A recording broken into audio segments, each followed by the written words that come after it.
Hi, folks. Welcome to another episode of Gol Bezan. And first of all, we wanted to, on behalf of Gol Bezan, we want to wish everybody a happy New Year, wherever you might be. Always have peace, joy, and prosperity as always.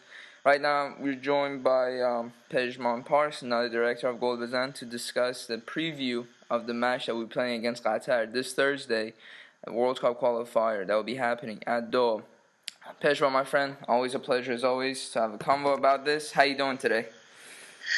Hello, Pasha, and hello to our listeners. And I also would like to thank you, Pasha, and also congratulate you for Norooz, the happy new Persian year. Thank you, my friend. So, when we want to get to things, obviously, the first match we played against Qatar, our first World Cup qualifier match, was extremely difficult. Luck was definitely on our side. We came up with a win, unfortunately, in the dying minutes, and, now we're playing them against away, which I honestly think it is the hardest match we'll be playing, or the most crucial, as I like to say, as opposed to Uzbekistan and Korea, because I certainly believe that if we do defeat Qatar away from home, we have pretty much put one foot, Iran has put one of their feet pretty much in Russia. I don't know necessarily if you agree with that, but what are your thoughts on this game? Well, the games against Qatar away, we always have struggled against these Arab teams in their own turfs. So I think that I do agree with you that playing Qatar away is really tough, and victory for Iran here could very well help Team Melli to make its journey to Russia much more easier. But we should not expect an easy win, and we should not expect that Team Melli, although a lot of the players are in great shape, can easily walk over a Qatar that is eager to get 3 points. And I want to get into, before we get into the gist of, the specifics of it, this is the, lineup and pretty much the team sheet that, Qatar has given out for Qatar and China, for the listeners if they're not aware. So for the goalkeeper is Beyramdan, Akhbari, Mazaheri. Our defenders are Ramin Rezayan, Ghafouri, Jalal Hosseini, Purali Genji, Milad, and Purgaz. Our midfielders are Omid Ibrahimi, Haj Safi, Zatullahi, Ali Karimi, Shojai, Jahanbakhsh, and Amiri. And as always, our forwards are Azmun, Gucci, and Sarifat, Taremi, and Sasan. So looking at this, team sheet, Pejman, that Carlos Queiroz has invited these players, is there anybody notable that you think we're missing, or you think this is pretty much sums up a decent enough? I mean, Ashkan Deshaga obviously is injured, unfortunately, with the injury he picked up at his new club at Wolfsburg. But regardless, is this a good, pretty much team sheet, you think? Yeah, I think so. This is probably the most expected team sheets we've seen from our coach, Queiroz. But maybe some people are missing Sosha Makani in the goal. Mm-hmm. Yeah. But the thing is, he's in Norway and the league haven't started yet. So although they have some preseason games and so, maybe he's doubting his fitness, and maybe Sosha needs to get ready for the Norwegian league. But other than that, no big surprises, to be honest. Because of the controversy that unfortunately happened between the Persepolis manager Branko Ivankovic and Carlos Queiroz, there's been rumors that for some reason, Queiroz isn't gonna, for some reason, start, Persepolis players. What do you make out of that? I think that's a fight more for the media and to get attention for all the trouble that Team Melli have with trying to get some friendlies and trying to get to gather the players. I don't see that he wants to punish Persepolis or the federation by not choosing the best team. And about your question earlier, I think that maybe we should have seen Surush Rafi from Persepolis also. Half of the squad is almost Persepolis, so it's no lack of Persepolis players. But he's done really good, and he's in that kind of position in the team that's, I think, Team Melli needs. Somewhere in the middle, creating opportunities for the players, getting some great passes, reading the game really well.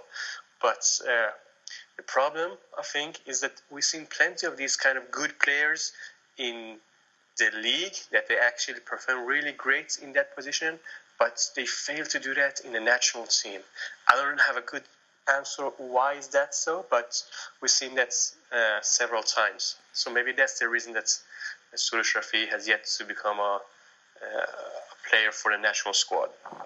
Would you possibly think that another reason could be is because how well Masoud Shoja is doing for his club Panionios, and they're pretty much second place right now in the Greek league. He's been influential for them, and regardless of his age, he's still performing very well for his club. Do you think that might be a reason why that Queiroz might have preferred experience over youth? Yeah, I believe so. I mean, the story of Masoud is quite unbelievable. More or less, everybody was predicting him to be out of the national team for good, but now he's doing really great in a really surprise club in Greece, and that could be the reason enough. Although Masoud, he's also used to play on the left side, and he's quite more attacking kind of player than a player that sees the game and makes those crucial passes. So I don't know if they will have the exact same type of play, but probably Masoud will play in that position against Qatar, and that's what we will be expecting. We'll see how Soroush will do. Maybe I would love to see him to play in Europe, and then he surely will become a part of Team Ali, but not now. Right. Pejan, before we get into the tactics of what you personally think that Carlos Queiroz will, line up against Qatar and whatnot, is that our strikers have been phenomenal away from home. Sardar Osman, obviously, but especially Reza Guchanejad, and especially his new move to his club, Herenveen in the Netherlands, and Ansari Farad to his recent move to Olympiacos. They're both doing really fantastic. And Taremi obviously has back home at Persepolis as up top, but however for national team he's been playing more out wide. It's headaches for Carlos Queiroz, to be honest. What do you make about the striker situation that will be happening? Well, I think he kind of enjoys these kind of headaches, because just a couple of years ago we had barely an option at front. Osman was too young. Gucci was so, and he was playing in the Arab leagues and not getting out his full potential. So we had this problem not too far ago, and all of a sudden we have like 3 or 4 really good strikers that can be important for the national team. The best thing, I think, the best reason to play maybe Gucci is that he's in really good shape. Yes. The best reason to maybe have Osman on the bench is because he usually don't play 90 minutes in Russia either, but he always performs good when he's either subbed in or when he starts to play. So we can expect that. What we should also expect is having a professional mind from these players. They may be stars in their respective teams, but they can also be at the bench on the national team, and it's important for them to be good role models and accept that part, although nobody wants to be on the bench, but they have to accept that somebody else will be playing. And the best thing they can do is to give it their all on the trainings and show Carlos Queiroz why they should be the number one. Pejan, you brought a great point actually about Sardar Osman. He's been phenomenal for us, and his age just makes it even better. The key issue that I've realized, a huge weakness for Sardar Osman, is definitely his stamina. And we've seen even when he plays for a national team, many times Queiroz has had to bring him off. That sometimes you might think it's an injury, but then however it's because of his stamina. Why do you think that is? Because right now he's playing for Rostov. They were at the Champions League. He scored against Bayern Munich, Atletico Madrid, played against PSV, against all these top teams, then comes into the Europa League, and even just recently performing against Manchester United. Russia obviously might not have the best facilities and whatnot. However, he's still performing in, Europe. But regardless, his stamina still is the same compared to from, previous months. What do you think that is? Or do you think that might be something that is just some psychological thing for him? Well, I don't know if it's a stamina issue, to be honest. If we look at Sardar Azmoun during the games, he actually runs a lot and he does some good defending. Yeah. So he's playing a lot on the entire field, unlike some other strikers we have that don't do the same amount of work in defense. So the stamina issue, if you want to call it that, is more due to his way of playing. And also, both in Rostov and in the national team, there's some tough competition for him. So it's not so easy to just expect to play 90 minutes. And that's one thing I like about Azmoun. I haven't seen him really complain about that, at least not in media. I haven't seen him making an issue about it. And he's keeping his mind kind of calm and know that he has to work hard to even be a starter, because he's not a regular starter in Rostov or in the national team, but he plays every game somehow, more or less. So we can expect a lot from Azmoun, but we must not forget that he's playing amongst good players, and I think that's good for him, knowing that he won't be a regular, although he have an amazing rating in the national team in the national team. I think 16 goals in 22 games or something like that. Yeah, Yet he's not a regular, and that's a strength for a national team, in my opinion. Right. So let's talk about the Qatari side. Obviously, we both know that Mortaza Pirali Genji and Pedro Montez are very, they know these Qatari players inside and out. They play there right now for their, respective clubs. Some of their notable players, obviously, that were playing is Tabata, Surian, Akram Afif, Hassan Khalid, and their left back as well, which just slipped out of my mind, but he's been fantastic for them as well, for Al Sadd. How do you see Qatar approaching us, Pejman? Well, we should call on the United Nations, since they're representing all kind of countries in their national team. Against Iran, the last game, I counted 8 different nationalities in the Qatari team, and around half of the squad was non-Qataris. And about your question about how I rate them, I think individually they're quite good, some of them, like Sebastian Soria. He's getting quite old now, but I think he have around 120 caps for Qatar, the Uruguayan-born Qatari striker.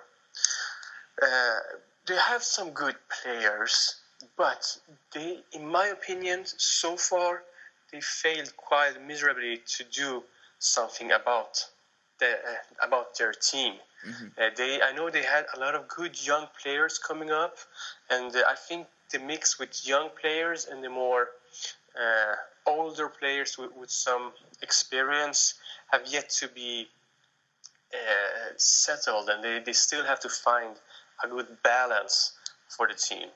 They changed their coach, as they always do quite often. Also in the leagues, they change coach all the time, and that's quite difficult for a national team, because you don't see your players so often, and every time if you have a new coach, it's hard to know what kind of tactics and what you should expect from your coach and from your teammates.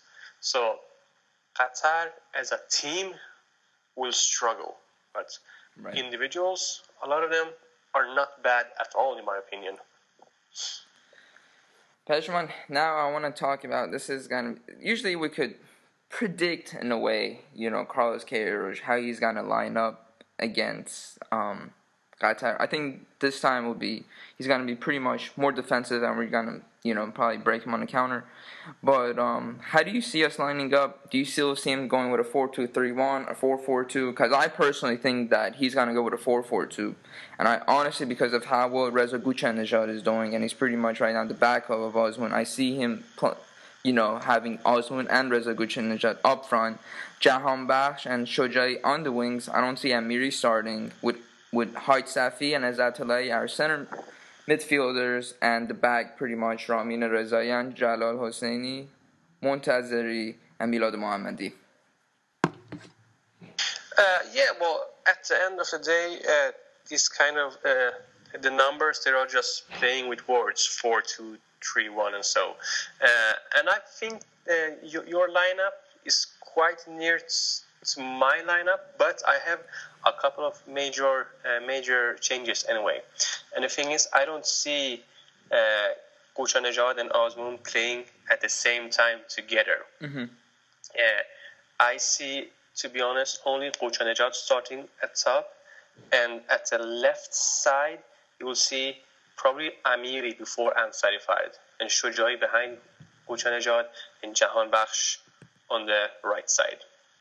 And we have a really interesting duo now in defense, Levy, with Ezzatullahi and Haj Safi in the middle. And Haj Safi surprisingly have done quite well in that position, and this is his third position now in the national team, because Milad Mohammadi we have to say that he is a better left back defender than Haj Safi, and he's done really great in Russia with Terek Rozny, and he deserved that spot. The question about Montazeri and Pour Ali Ganji, for me, honestly, I would probably choose Montazeri because his experience and his attitude, he's quite calm as a player. He's quite calculating, and he rarely makes big mistakes. I would see him before Pour Ali Ganji. Pour Ali Ganji is good with his head and when Iran is attacking. But for me, he's quite shaky as a defender, and he can sometimes put Team Ali at risk. So I would prefer Montazeri. But Pour Ali Ganji is a solid defender as well, and I won't be crying if it will be Pour Ali Ganji.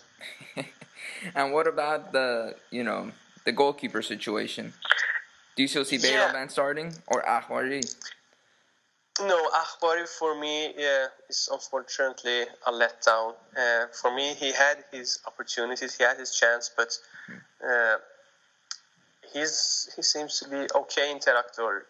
And when a goalkeeper makes mistakes, unfortunately, it's something that will be with you maybe for the rest of your career. And Bayraban has made some mistakes as well, but I can see neither Akhbari or Mazaheri taking that spot away from him. Maybe Sosha Makani when he returns, and we'll see what happens with Alireza Haqiqi. He finally got a club now, so in Sweden. So maybe he will take back his spots. We'll see. It's a hard question. Yeah. And, for the gist of things, how do you see us approaching the game? Do you see us sitting back and then trying to counter Qatar? Or, recently we've been playing such a, free-flowing, beautiful attacking football, but it's just away from home against Qatar. And as we all know, I don't know if it's a psychology thing, you're just playing an Arab side, and we tend to not play as well. Emotions get too high, and we start, not playing our actual football. How do you see Queiroz approaching this game, Benjamin? I think he will be quite careful. We won't see the most offensive and attacking Iran that we've seen so far. If that will be so, then we'll see probably Ansari Farid, Ghoochannejhad, and Azmoun all from start, also in Jahan Bakhsh. I can't see that really happening, although I would love to see that, but I think he will play kind of calm. He will, after the first half of the game, evaluate the game, the players, and we'll see that usually does great substitutions in the second half, and he's a great coach when it comes to that, to finding what to do in the second half. So it's important that the first half is Iran is controlled and don't let in some silly goals, because we know for sure that Qatar will go pretty hard. Yeah. And will expect, and they will try to get an early goal because they need to win. They only have 4 points after 5 games. So if they want to do something about their terrible situation, they have to beat Iran at home. And, Iran is good at counter-attacking, but only when Iran plays against better teams. When we play against not that so is good true. teams such as Qatar, it will be interesting. I'm afraid it could be a super boring game. Iran will have a too strong defense for the frustrating Qatari players and will be quite cautious when they're attacking. We'll see. Mm-hmm. Unfortunately, Ashkan Dechaga will be missing this match, and he's one of our leaders, and also workhorse, does everything on the pitch, does everything that Carlos Queiroz asks him. He's going to be a big loss, obviously, but who would you say, Pedro, is going to be our star player against Qatar, or someone that you think that needs to step up, and you think that it's expected for Carlos Queiroz to call upon him to do pretty much that's like leadership? Although he's young, I think Ezatollahi needs to show some leadership. He's in that kind of position that he's like a link between the defenders and the offense, and we need him to be kind of calm, because I think he's given away a couple of too many free kicks. He usually gets at least one yellow card per game because they passed him quite easily, or he gets frustrated or something. I think Ezatollahi needs to keep his head quite calm. He needs to be careful when some of the fast and kind of technical players of Qatar approaches him. That's what I see in front of my head. Otherwise, we should expect a lot from our stars in Europe. Mm-hmm. I mean, Jahan Bakhsh and Gucci, if they start, no matter who starts, even Osman, even Ansarified, we should expect them to be really annoying for the Qatari defense, because if they can annoy great teams in Europe, they should be able to really annoy Al Ahly and Al Sadd defenders. They're not impossible. There's a reason why Qatari players don't become professional players outside of Asia more than that. It's just good money in Qatar, and that's because they're simply not good enough. Okay. Pedram, before we wrap this up, I think as long as Iran is clinical, as long as we get one or two chances and we slot them in, we'll be fine. But is there any final points for you for this match before we play? Obviously China at home at Azadi. Yeah, we shouldn't be let down with a draw against Qatar. Definitely. In Doha. Although, I mean, the FIFA rankings and whatever, they're silly, to be honest. And although Iran haven't yet let in a goal in the World Cup qualifiers in Group A, 5 games, 4 goals, 0 goals let in, we should not expect an easy win, and we should not be so unhappy with a draw away. It's important that we win our games in Azadi, and at least demand a draw away games. So far, we haven't actually won our away games. So, and we haven't conceded. That's the crazy part. And we still haven't conceded in this campaign. Yeah. So, a 0-0 game isn't impossible in this game, although Iran should be the stronger team, according to everybody, more or less. Your score prediction? 0-0 or 1-1. But I hope for but something in my mind says if Iran scores an early goal, it will be like 6-0 to Iran. Something crazy will happen. So I know another director of the show, Babak Golriz, will be very proud of you for that scoreline.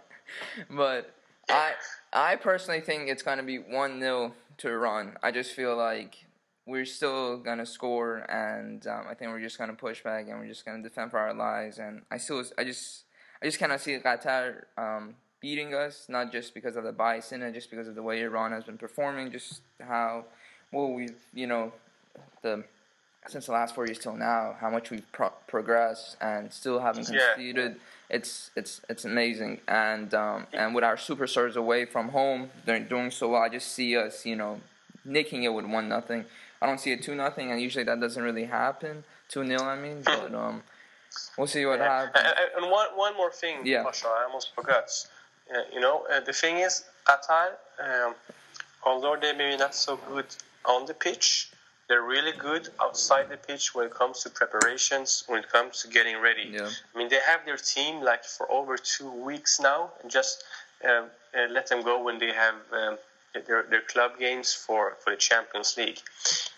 They have had good camps, and they're really prepared now, and that's interesting because Iran's squad is even yet to be